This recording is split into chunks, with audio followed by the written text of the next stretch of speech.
Assalomu alaykum barchaga.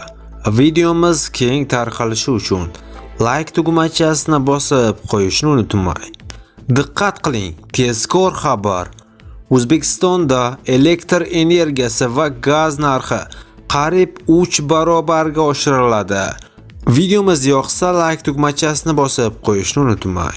Ma'lum qilinishicha, 2024-yilning mayiga qadar elektr va gaz tariflarini ishlab chiqarish va yetkazib berish qiymatidan past bo'lmagan darajaga ko'tarish loyihasi ishlab chiqiladi.